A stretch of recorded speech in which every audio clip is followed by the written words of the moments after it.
imagine a life that starts with a crown and, well, ends with an axe. It's quite the trajectory. I mean, you are Queen of Scotland at literally 6 days old.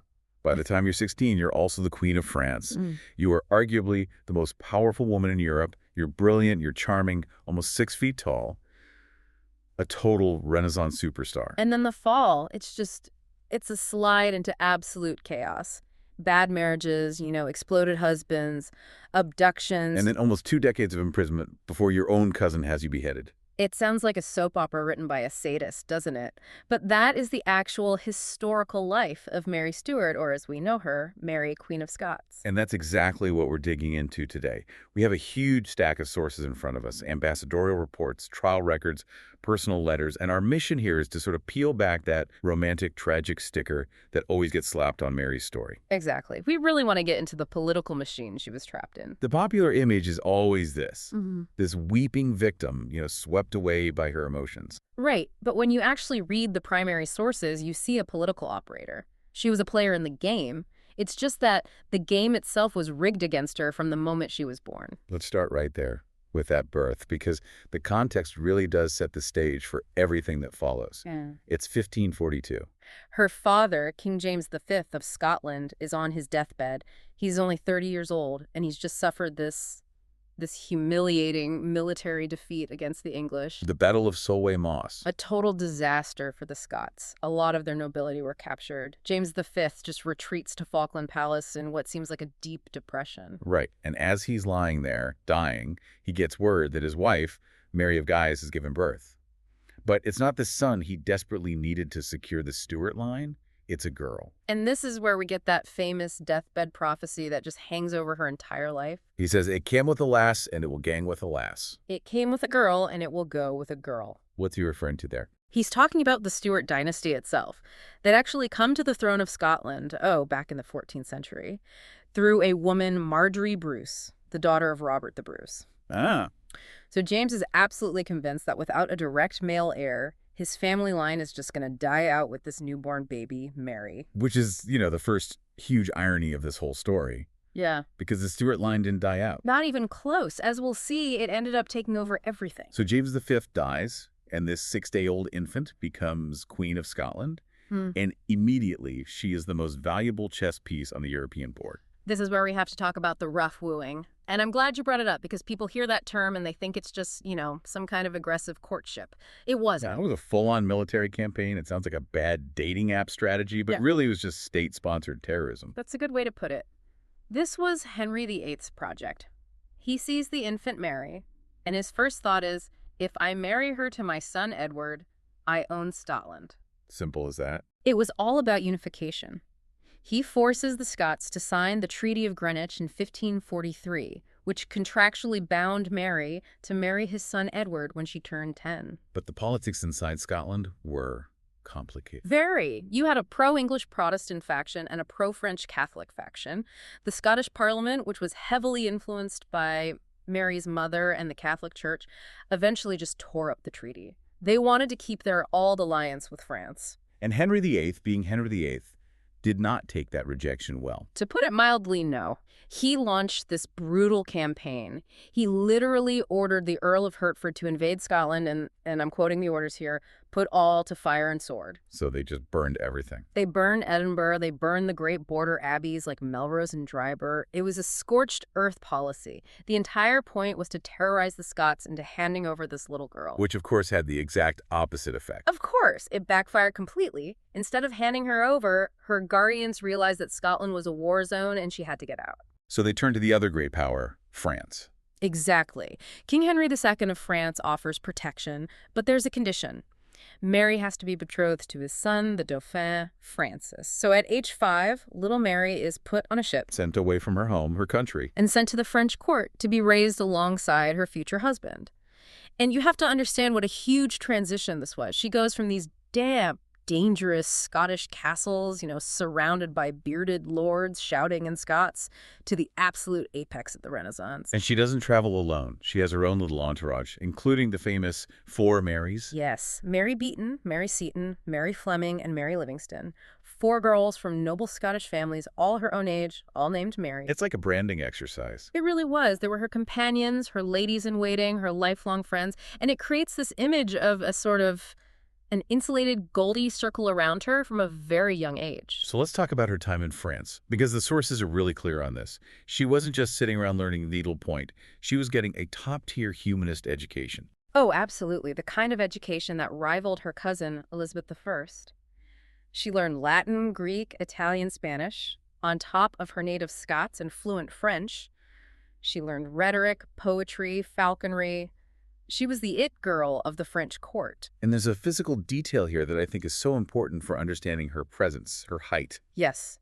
By the time she was a teenager, she was 5 feet 11 inches tall. Which is incredibly tall for a woman today, let alone in the 16th century when the average height was much shorter. She would have towered over almost everyone in the room, men included. She just had this natural physical charisma. You have to contrast that with her husband, Francis. Right. He was younger. He was quite short and sickly. And the sources say he had a severe stutter. He was constantly ill. It paints this picture, doesn't it? The statuesque, brilliant queen and this frail little boy king. But by all accounts, she was incredibly kind to him. She was. Very protective. They basically grew up like brother and sister. In 1558, they finally marry. And then in 1559, history just takes a very sharp, very violent turn. The death of the French king. Henry II. He dies in a jousting accident. A splinter from a lance goes through his visor, into his eye, and into his brain. It's a horrific freak accident. And just like that, at 16 years old, Mary Stuart is Queen Consort of France, as well as Queen of Scotland. And this is the crucial part.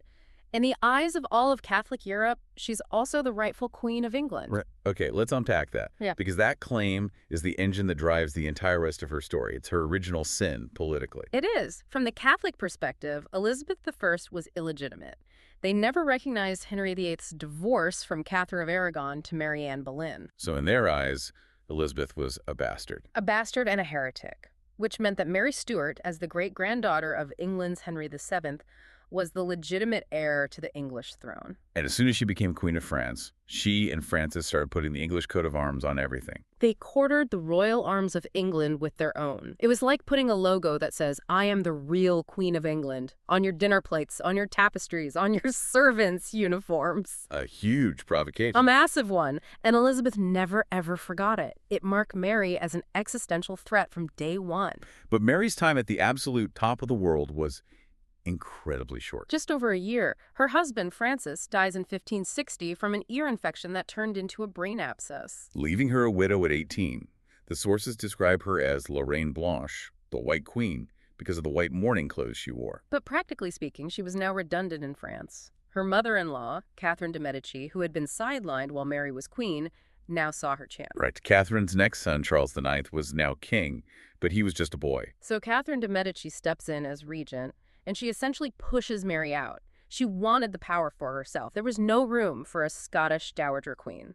So in 1561, Mary has to make the hard choice. She has to go back to the cold, rainy north. Which brings us to the next chapter. We could call it Return to the Viper's Nest, because the Scotland she returns to is a completely different country from the one she left 13 years earlier. It had gone through a revolution. A religious revolution. While Mary was being raised as a devout Catholic in France, Scotland had officially become Protestant.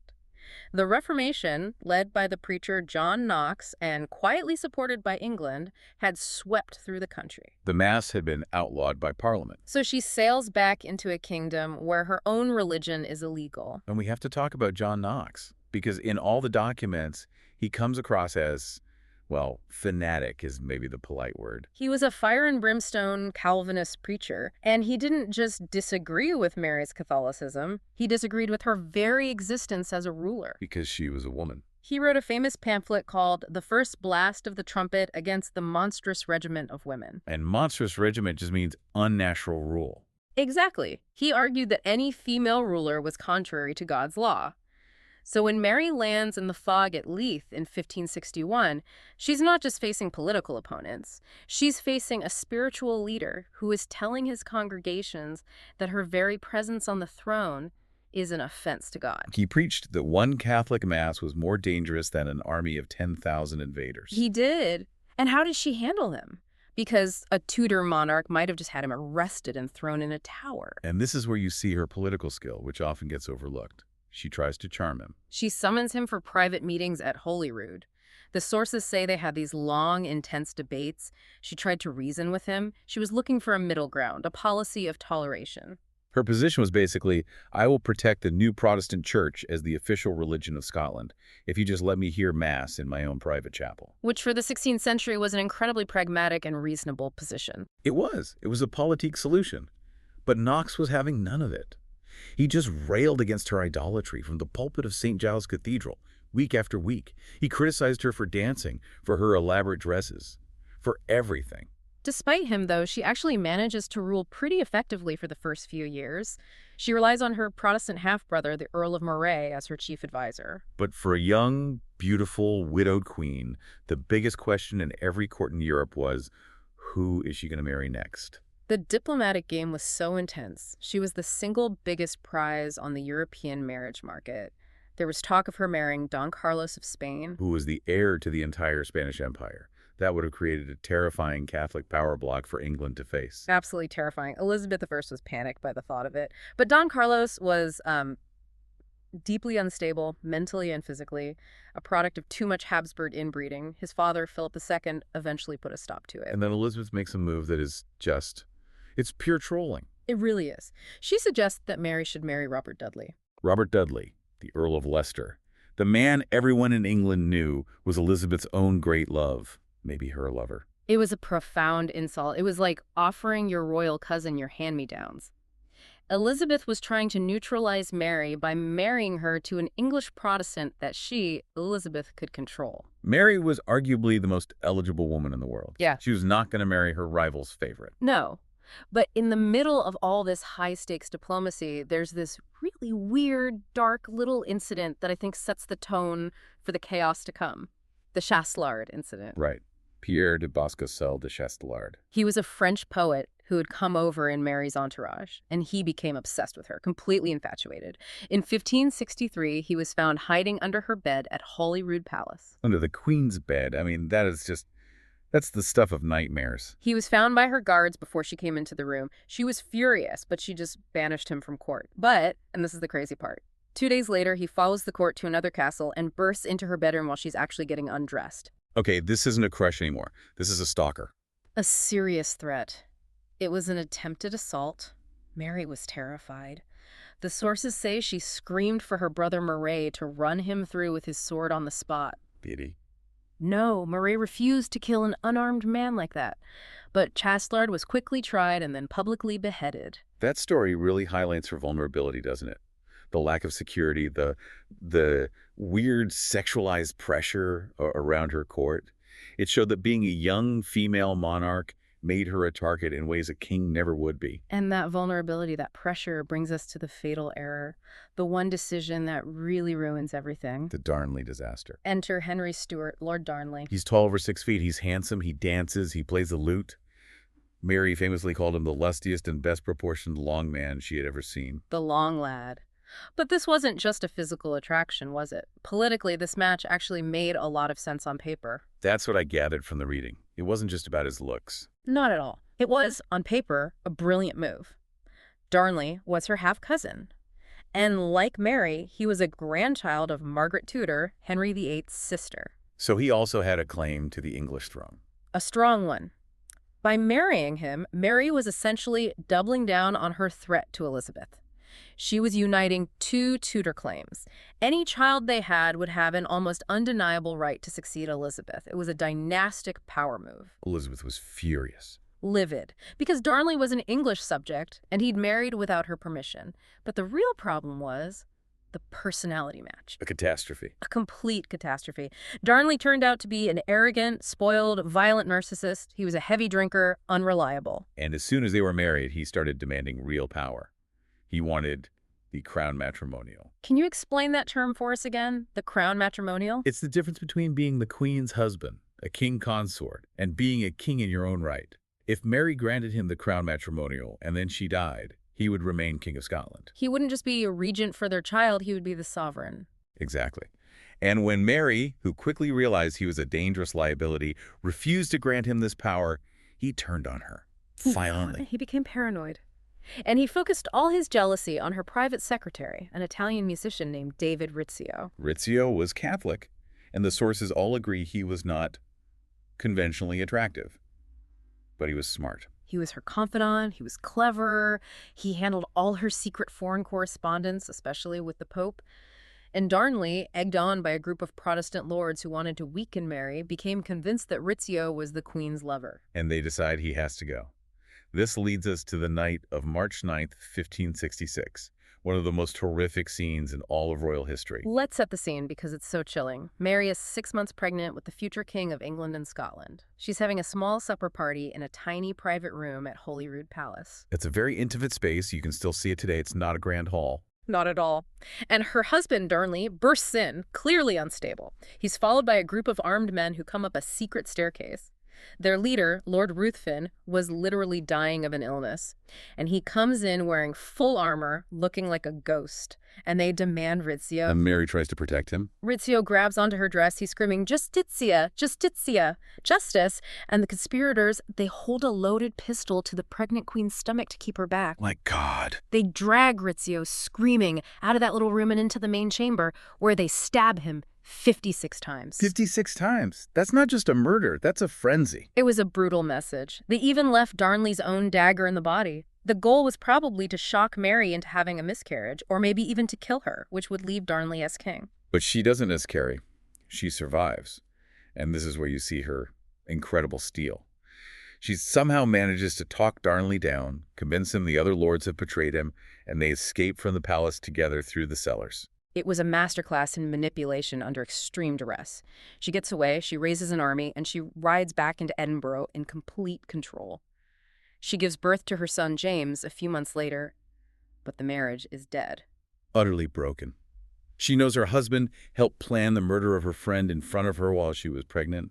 She can never, ever trust him again. Which leads us to the great mystery, the one historians are still arguing about 450 years later. Part 4. Explosions, abductions, and abdication. It's February 1567. Darnley is recovering from an illness officially smallpox, but almost certainly syphilis. He's staying in a small house just inside the Edinburgh city walls called Kirk-a-Field. And Mary has been visiting him every day. To all outward appearances, it looks like they're reconciling. But on the night of February 9th, she leaves his bedside to go to a wedding party for one of her servants. And at 2 o'clock in the morning, the entire city of Edinburgh is rocked by a massive explosion. The house at Kirk-a-Field is obliterated. And we're not talking about a small fire. Barrels of gunpowder were placed in the cellars. The building was literally reduced to rubble. But the body is the real clue here. This is the CSI moment of the story. Right.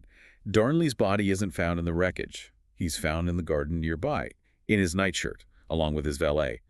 And he has no marks on him from the explosion, no burns, no blast injuries. He'd been smothered or strangled. So the theory is he heard the assassins planting the gunpowder, tried to escape through a window, and they caught him in the garden and killed him there.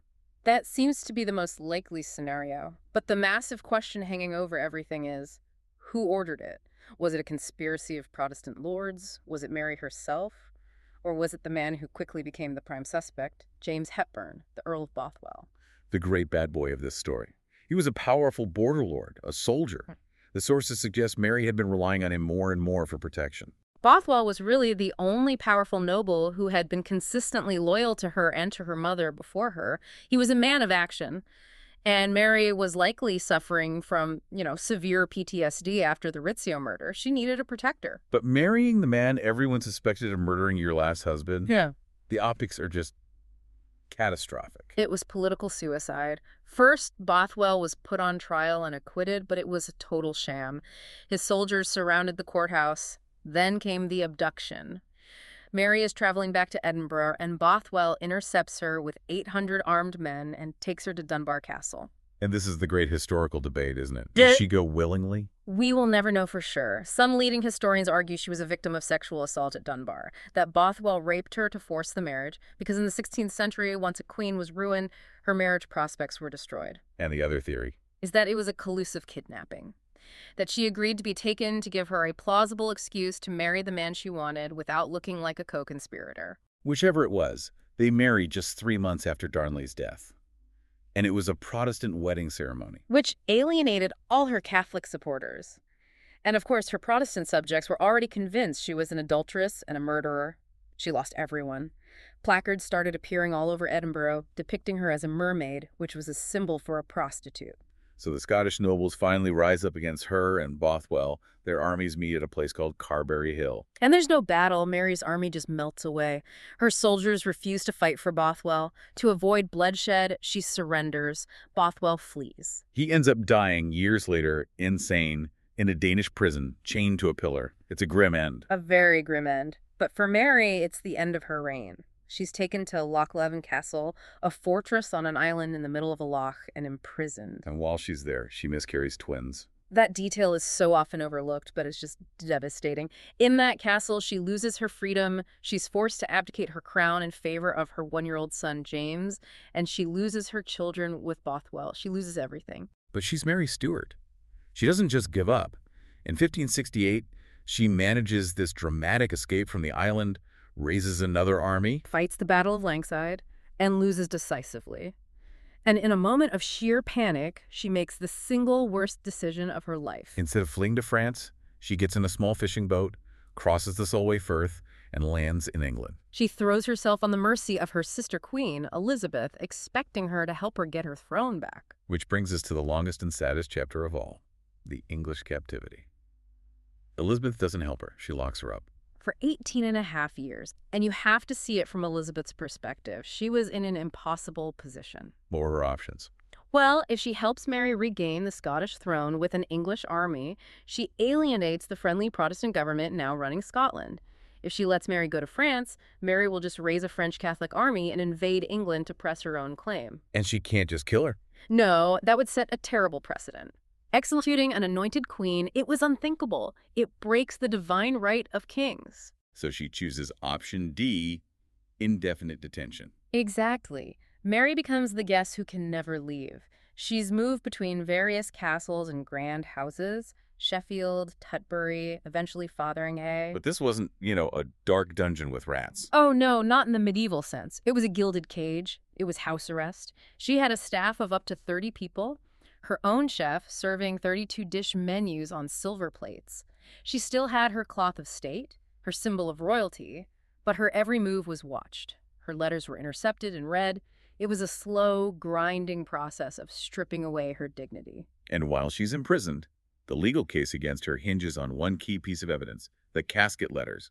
We have to explain these because they're the smoking gun used to justify her imprisonment. After Mary was deposed, the new Scottish government produced a small silver casket, a box that they claimed they'd captured from one of Bothwell's men. And inside? Inside were 8 letters and a few sonnets, allegedly written by Mary to Bothwell before Darnley was murdered.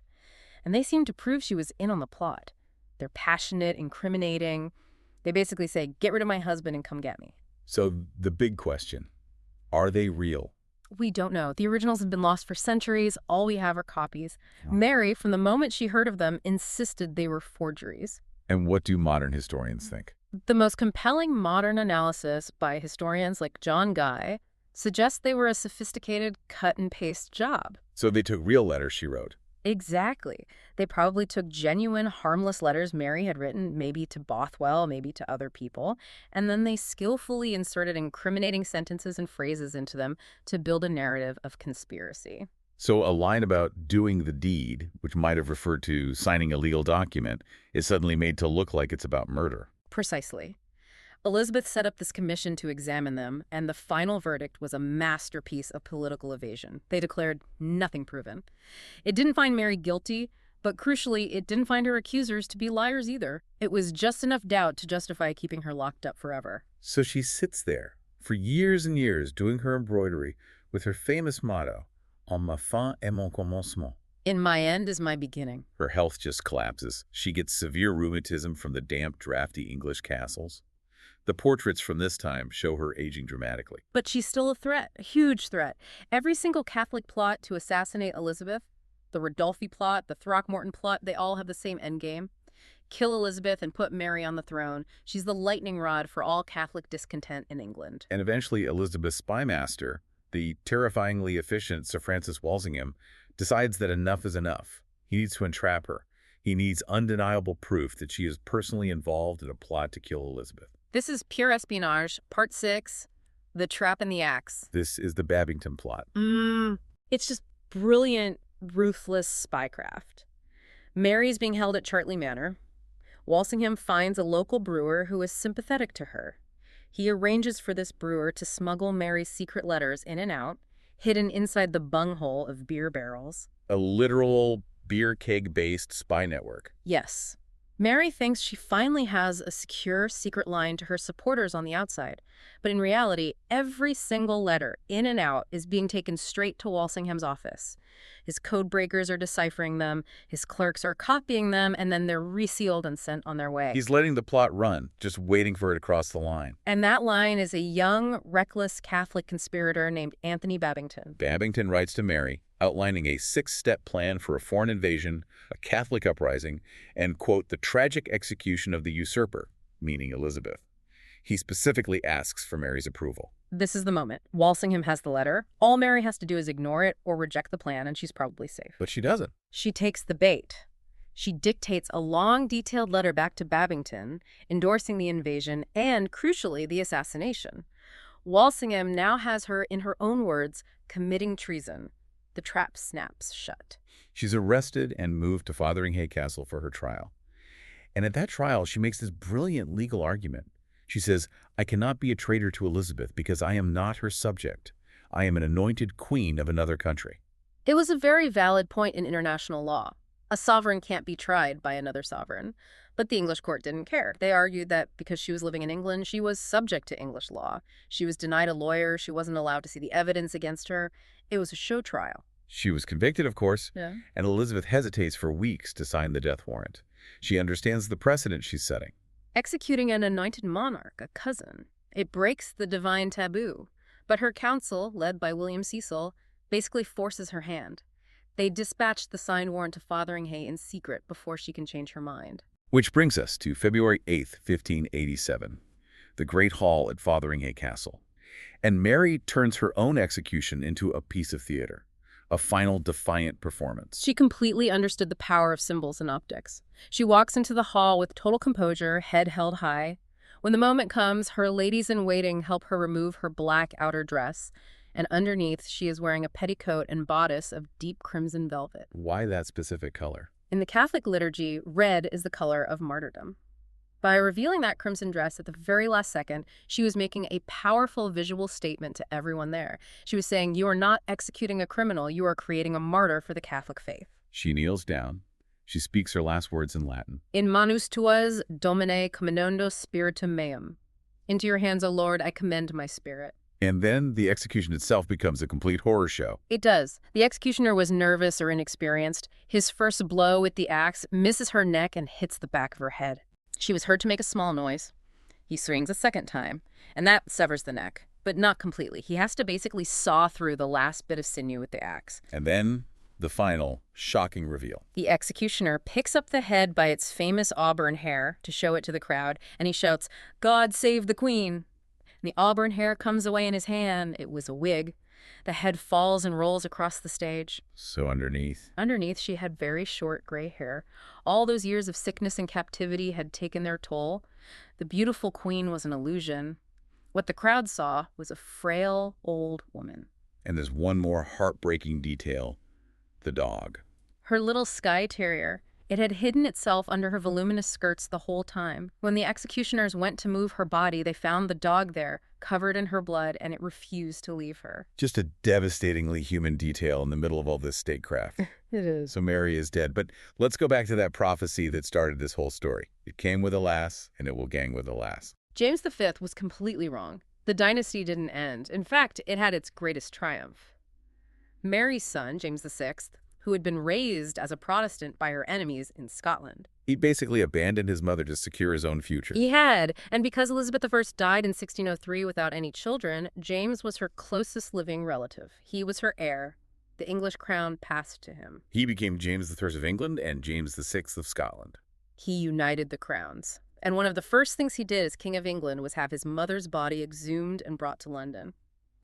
If you go to Westminster Abbey today, she lies in a magnificent marble tomb, directly across the aisle from the tomb of Elizabeth I. In death, they're finally equals, the two queens on one island. And here's the ultimate irony. Every single monarch of Great Britain since then, including the current king, is a direct descendant of Mary, Queen of Scots, not of Elizabeth. In the long game of dynasty and bloodlines, Mary won. Her life was a failure, but her death was a victory. A tragic life, but a triumphant legacy. In my end is my beginning. She was right. That is a powerful place to leave it. Thank you for listening to this deep dive. We hope this has given you a clearer picture of the complex, brilliant, and ultimately tragic woman behind the myth. We'll catch you on the next one.